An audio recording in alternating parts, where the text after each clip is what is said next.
Bíblicamente, los puedo demostrar todo lo que les estoy diciendo. Y así seguía yo hablando y todo el mundo me decía, bueno, ¿qué podemos hacer o de qué podemos hablar? Aquí hay sillas, ahí se pueden sentar y darle... En que esta persona, a quien hablaba, polemizaba con todo el mundo. Cuando yo pertenecía a la iglesia mormona, a la iglesia de Jesucristo, había crecido tanto que estaba, inclusive ya me habían puesto en el cargo del obispado, que había pertenecido al obispado. No era obispo, pero estaba cerca. Y yo muy contento de pertenecer al obispado. Era un privilegio para mí estar ya en conferencias e ir a lugares y visitar lugares e inclusive hablarles y decirle a la gente la verdad de la iglesia a la que yo pertenecía. Pero siempre ese famoso, ¿cómo le dicen aquí? Cuando lo pullan por detrás, es pullar, ¿verdad? Que yo pullaba a la iglesia católica porque era la ramera del Apocalipsis, la que no debería de haber existido en este mundo y no sé por qué tiene tanta popularidad. Y yo decía, bueno, qué grande es Satanás, que la tiene en sus saberes y los muestran por todos los medios de comunicación. Y es esa la razón por la cual cuando yo hablaba con alguien, primero, que cada vez que yo conversaba con un católico, simplemente él se sorprendía. Quería hablar o decir absolutamente algo que daba muestra de su fe, pero absolutamente nada. ¿Por qué? Porque el católico, como existe ahora, no conoce su fe, no sabe en la riqueza en la que se encuentra. Y esa es la razón por la cual yo desde un principio decía, a mí nadie me gana. Cualquier católico que me pongan enfrente, así sea al Papa, ese sabe que no va a vencerme en cuanto a los estudios que yo tenía. Porque había estudiado absolutamente de todo. Y la gente me decía, bueno, tú que eres universitario, que has sido graduado en la universidad, que hablas el inglés perfectamente y que conoces la doctrina, tu doctrina evangélica, y que inclusive predicas y de la iglesia católica, inclusive de otras iglesias, llamas a la iglesia protestante, a la iglesia evangélica, obviamente tú necesitas estar en conferencias y en otros lugares donde tú puedes pertenecer y cambiar ya desde una vez y tumbar el catolicismo. Y cuando alguien dijo así, tumbar el catolicismo, ahí fue donde se me prendió el fuego. Y dije, desde este momento, lo que voy a hacer para jalarlo del catolicismo a la iglesia verdadera, tengo que estudiar el pasado evangélico, mi pasado evangélico. Y fue allí donde este hombre se metió en camisa de 11 varas y no supo cómo salir. Porque allí comienza el problema. Hermanos, cuando Jesucristo estaba en el Sinaí y le dice a sus apóstoles, a 3 de ellos, a Pedro, a Santiago y a Juan, velen que yo voy a orar momentos antes de que él sea llevado al sacrificio. Jesús dice, hace una oración y la repite durante 3 horas, la misma oración. Eso lo vamos a estudiar después, porque inclusive la Biblia dice que repite palabras. Y dice, Jesús dice, Señor, que todos sean uno. Ahí comienza el problema. Yo decía, bueno, la Biblia dice que todos sean uno, pero los evangélicos somos más de 40,000 iglesias. Entonces yo comienzo a preguntar, ya estando yo formando la fila del episcopado, comienzo a preguntar, ¿cómo es posible de que estando nosotros unidos en la diversidad, prácticamente unidos, que estemos con un diferente líder, con un diferente pastor, y cada uno, siendo evangélico, un mismo tema, lo difiere de forma distinta, lo difiere prácticamente?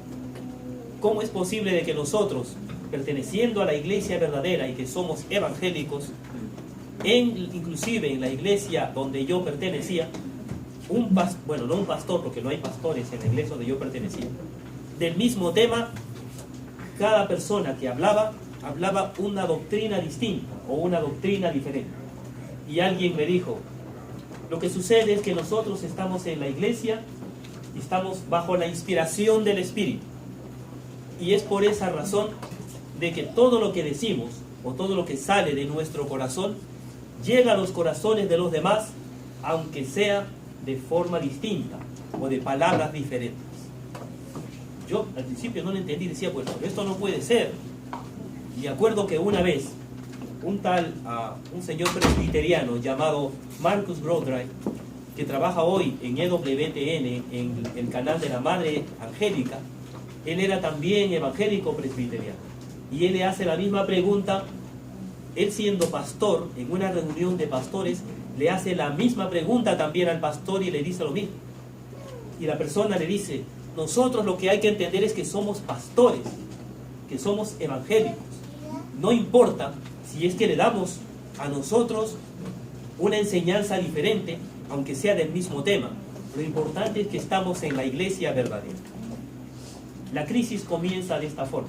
Pero como yo todavía seguía con un fuerte espíritu evangélico, yo inclusive, como les decía hace un rato, hablaba con otras personas y polemizaba hasta con líderes de la Iglesia Católica, incluyendo sacerdotes. Un día se me ocurre hablar con un diácono. Lo encuentro por allí en un auto, en el bus, y me le acerco y le digo, tú eres sacerdote, y él me dice, no, yo no soy sacerdote. Bueno, como te veo con el collarín aquí, yo digo, bueno, serás sacerdote.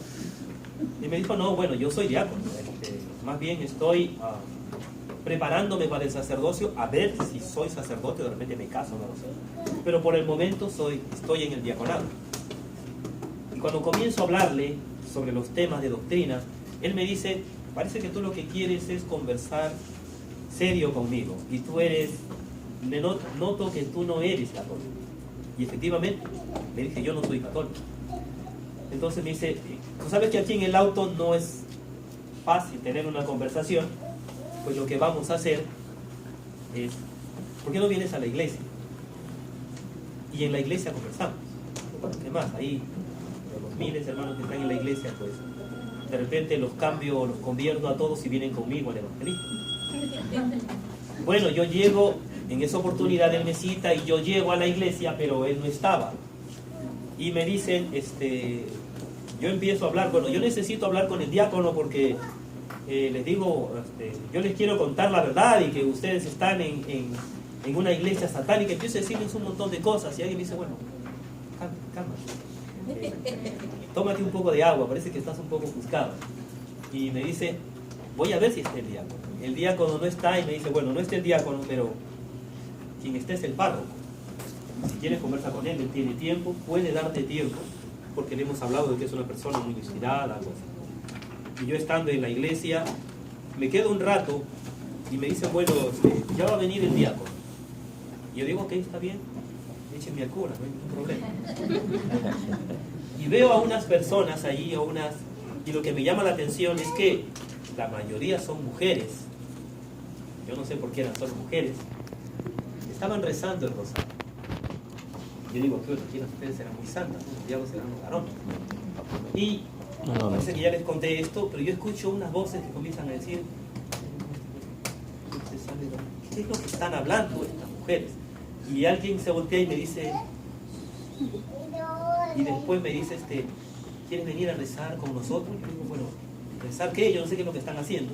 Y en el momento sale el sacerdote, este buen hombre, se sienta y me dice, bueno, ¿en qué puedo servirte? Desde el principio yo le digo, tenía la intención de venir porque, bueno, me han invitado y yo quería conversar sobre temas de doctrina. Y lo primero de lo que yo le quería hablar es que esta iglesia es una iglesia satánica, una iglesia que ha cometido pecado porque es una fila o una tira de hipócritas. Y se lo puedo demostrar con la Biblia. Ustedes se van a ir al infierno. Éxodo 24, si lo buscan ustedes, Éxodo 24, dice claramente Éxodo 24.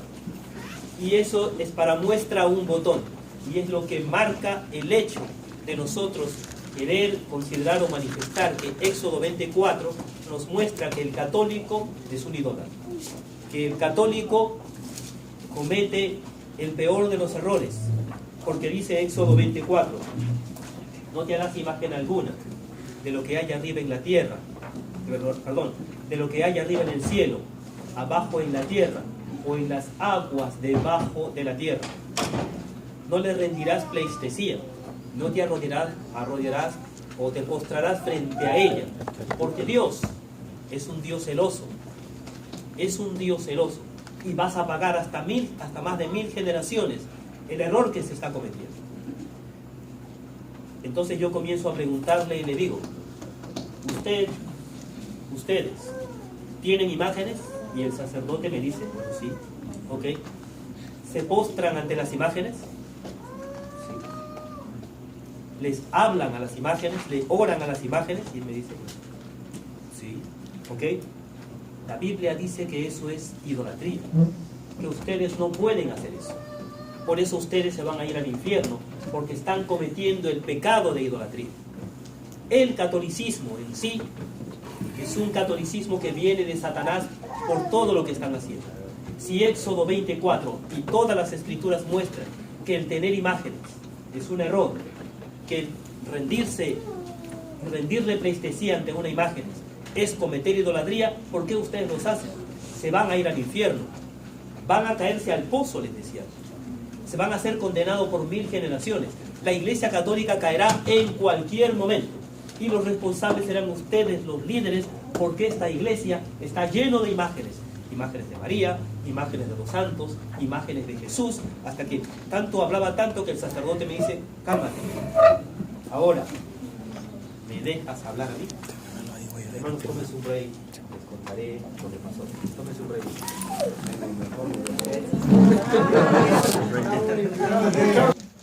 Yo tenía que recibir una respuesta de lo que yo les había dicho.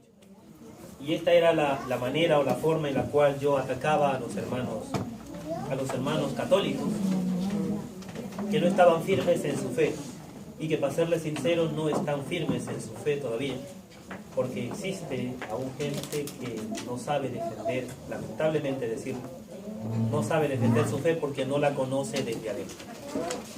El sacerdote me dijo, así como tú me has hecho varias preguntas, yo te voy a hacer también algunas preguntas relacionadas con el tema que estamos hablando de las imágenes. Tú dices que somos idólatras porque tenemos imágenes y nos arrodillamos frente a ellas, y la Biblia lo prohíbe. Es verdad, la Biblia prohíbe tener imágenes. Pero yo te voy a decir una cosa. Yo estaba en la iglesia y él me dice, puedes mirar al frente, y todas las iglesias tienen la imagen de Cristo. Y yo miro al frente, aunque un poco así, ya prácticamente yo, movido por mi celo evangélico, estaba mirando una imagen. Y el sacerdote me dice, bueno, contempla la imagen y yo te voy a hacer a unas 2 o 3 preguntas. ¿Ok? Yo digo, bueno, yo miro la imagen, usted pregunta. Y él me dice, lo que está al frente, me dice de frente. Tú me vas a responder con un sí o con un no. ¿Es un león? Yo quedo mirando y digo, bueno, acordamos que yo te he respondido y tú me vas a responder también con un sí o con un no. Entonces te vuelvo a hacer la pregunta. Lo que ves al frente, ¿es un león? No, no es un león. Ok, ¿es un puma? No, no es un puma. Okay. Bueno, ¿es una serpiente? No. Ok, ¿es el presidente de los Estados Unidos? No, no es el presidente. Ok, bueno, me dijo así de frente. Bueno, ¿es un chimpancé? No. Ok, ¿es un esclavo? No, no es un esclavo. Ok, entonces ahora te voy a hacer otra pregunta. Con tus propios labios, la imagen de la persona que está representada allí, ¿quién es? Y yo tuve que responder lo que veía, porque me vas a responder lo que tú ves. Así como yo te he respondido con un sí o con un no, me vas a responder lo que tú ves ahí al frente. ¿Quién es? Ese que está crucificado allá al frente. Yo le dije, no tenía ninguna duda, nuestro Señor Jesucristo. Y me dijo, entonces cierra tu Biblia. Y se acabó el tema. Porque es a ese que está representado, que está vivo, y resucitado a la derecha del Padre, ¿a quién le pedimos? A quien nos arrodillamos. No a su imagen en sí. Porque si tú sigues orando y sacamos la imagen, ¿conoces tú a Jesús? Los apóstoles lo vieron, sus discípulos lo vieron y mucha gente lo conoció. Entonces, cuando la Biblia dice de que no adoren imágenes, ¿a quién se está refiriendo? Abre tu misma Biblia y te voy a responder. En ese mismo capítulo, tú me lo estás leyendo desde el 4, Éxodo 24. ¿Por qué no te vas más atrás? En el versículo siguiente, y aclaramos el tema. Ándate al versículo siguiente, léelo y empezamos a hablar desde ahí. Y de ahí se resuelve el problema. Éxodo 23, ¿qué dice? No tendrás otros, ¿qué? Dioses. Ahí comienza el asunto. Y que dice después, que no te arrodilles ante las imágenes de esos que... ¿Qué dijeron hace un rato? ¿Imágenes dioses, de quién? de dioses. Dioses. Que no le pidas a esos Dioses. dioses. Repitan después de mí. Que no te arrodilles ante esos Dioses. dioses. Que no le pidas a esos dioses. ¿Por qué? Porque en el pasado, ellos, al no tener una imagen del verdadero Dios, y como eran religiones paganas, se hacían dioses de imágenes y de figuras. Entonces, cuando viene Moisés, les dice que ellos no tienen que adorar imágenes de esos dioses. Pero no está hablando de Jesús, del Dios al que nosotros conocemos. Porque para ti Jesús es Dios, me dice. Sí, para mí Jesús es Dios. Bueno, entonces, ¿cómo es posible de que tú me dices que no tendremos imágenes? Además me dice, no está siendo bíblico. Porque la Biblia ordena tener imágenes. Yo dije, bueno, este sacerdote es embustero. ¿Cómo la Biblia va a ordenar que tengamos imágenes? Bueno, ¿por qué no hablas tu Biblia en Éxodo 25? Capítulo 25. Y empezamos a aclarar el tema desde ahí. Ya tú sabes de que cuando la Biblia en Éxodo 24 les dice que no tengas imágenes, no se está refiriendo a las imágenes en sí, sino imágenes que se consideran ¿qué? Dioses. Dioses. A esos dioses no hay que arrodillarse, porque eso sí es idolatría. Por esa razón, cuando Moisés condena la serpiente, condena ¿cómo se llama la imagen que habían hecho el becerro de oro? ¿Qué sucede? Que los judíos estaban adorando ese becerro y lo estaban considerando Dios. Por eso Dios lo destruye. Porque miraron en esa imagen no al Dios verdadero, sino miraban a esa imagen considerándola un mismo Dios. Pero eso no hay ningún problema. Nosotros podemos tener imagen. Éxodo 25, 1 dice que Dios le habla al pueblo. Perdón, que Dios le habla a Moisés. Y luego le dice en Éxodo 25, 8 que el santuario en el que estaba allí va a estar habitado por Dios. O sea, Dios le dice a Moisés, vas a construir el templo, o vas a preparar la construcción del templo, que no lo construyó Moisés, pero estaba dentro de la preparación del templo. Moisés no. Estamos hablando de Primera de Reyes, de Éxodo 25. No, sí, estamos en el mismo tema, sobre Éxodo 25, 18. Éxodo 25, 8. Sobre el santuario, para no saltar. Ahora, les digo, el sacerdote me dice, Éxodo 25, 18. ¿Qué es lo que dice Éxodo 25, 18?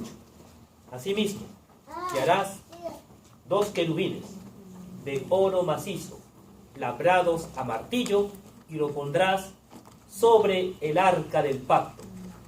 Entonces me dijo el sacerdote, esos 2 querubines, ¿acaso no son imágenes?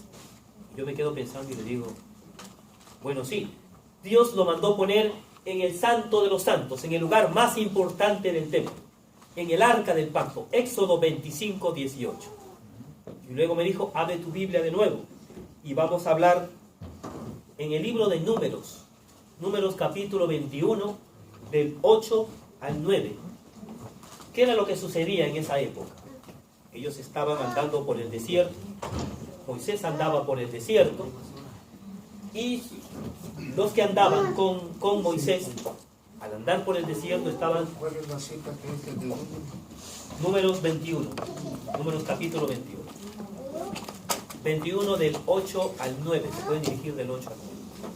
Ellos andaban por el desierto y ellos le dicen a Moisés: estamos caminando en este desierto y estamos siendo mordidos por alacranes, por serpientes, por víboras. Tienes que hacer algo tú que habla con Dios. Moisés le habla a Dios y Dios le dice: hazte una serpiente de bronce, ponga en un estandarte y todo aquel que la mire sanará. ¿Y qué es lo que hacían? ¿Qué es lo que hizo Moisés? Mandó construir una imagen de bronce, una imagen de una serpiente de material de bronce. Y todo aquel que era mordido miraba a la serpiente y ¿qué pasaba? Se sanaba. Entonces me dice, más o menos imagínate lo que sucede en la Iglesia Católica. Nosotros miramos la imagen no por la imagen en sí, y además es bíblico.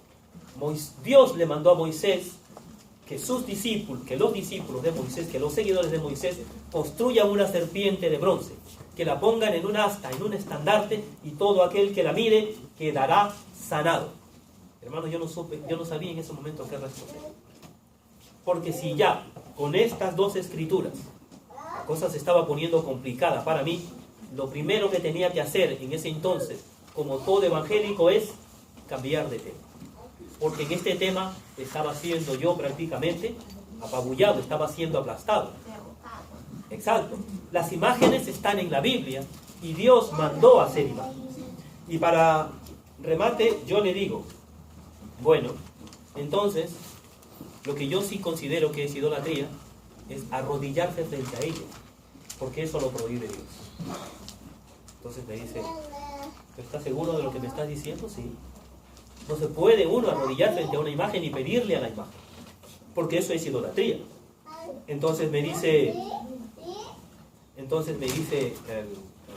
el sacerdote, si yo te demuestro con la Biblia de que orar frente a una imagen es algo que la Biblia lo demuestra, tú cambias tu postura.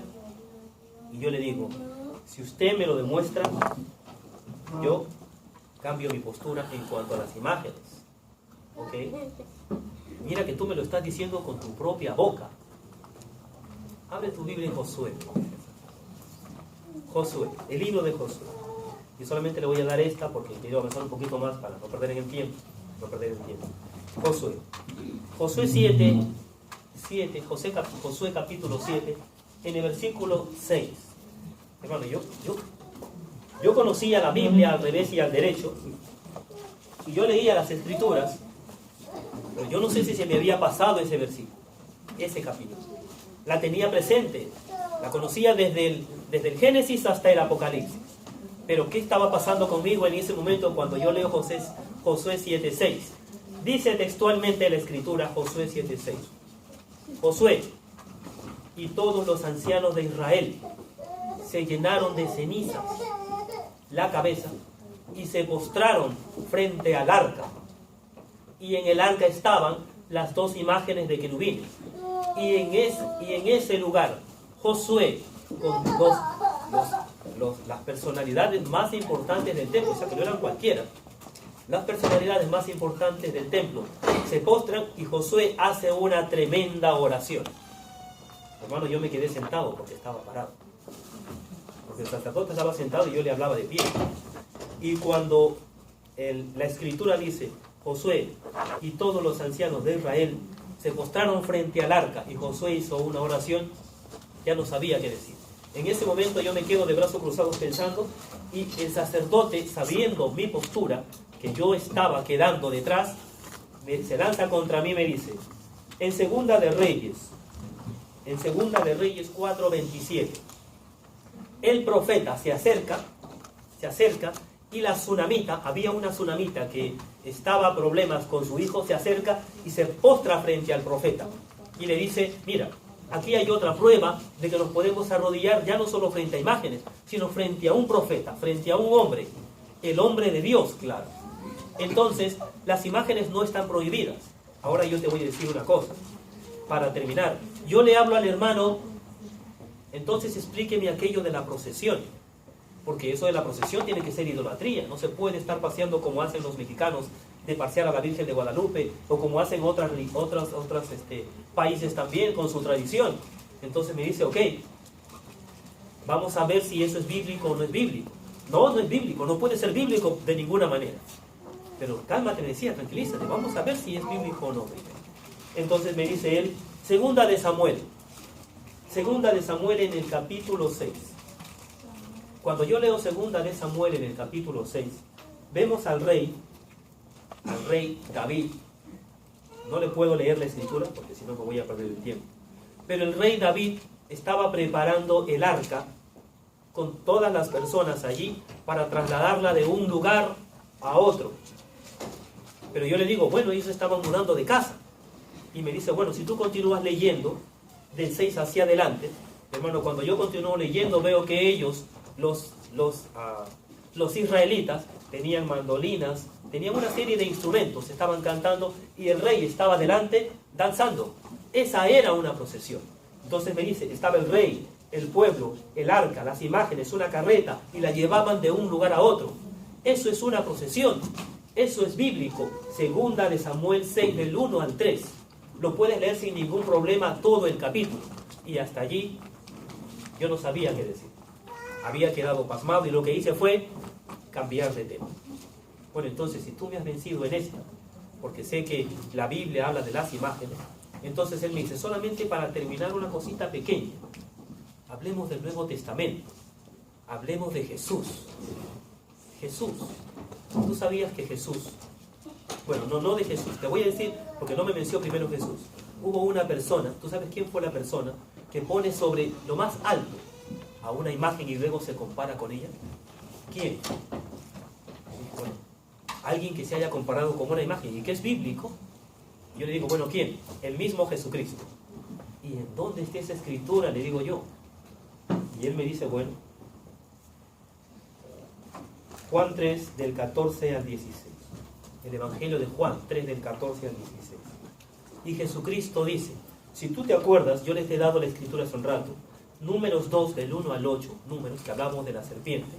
Jesús dice, hablando, se dirige a esa serpiente y dice, así como la serpiente fue levantada en el desierto, así el Hijo del Hombre será levantado para el que cree en él tenga vida eterna. Se acabó. Me sentó. Ya no supe qué decir. Jesús, hablando de una imagen, pone la imagen sobre lo más alto y se compara con la imagen. En ese entonces, hermano, yo tendría que cambiar de tema. Y le hablé del bautismo. Y le dije, no va a haber mucho tiempo, pero voy a ser bastante breve en este sentido, porque luego van a venir preguntas. El hermano me ha pedido que me extienda un poquito más, no quisiera, pero bueno, porque es necesario que ustedes se enteren de él. Entonces yo le digo, bueno, hablemos del bautismo. Y en el bautismo le digo, ¿por qué razón ustedes bautizan a los niños si la Biblia lo prohíbe? En primer lugar, yo le digo al sacerdote, los niños cuando nacen no tienen conciencia de lo que están haciendo, porque no tienen fe. ¿Cómo es que van a llevar a un niño a bautizarlo si no saben lo que están haciendo con él?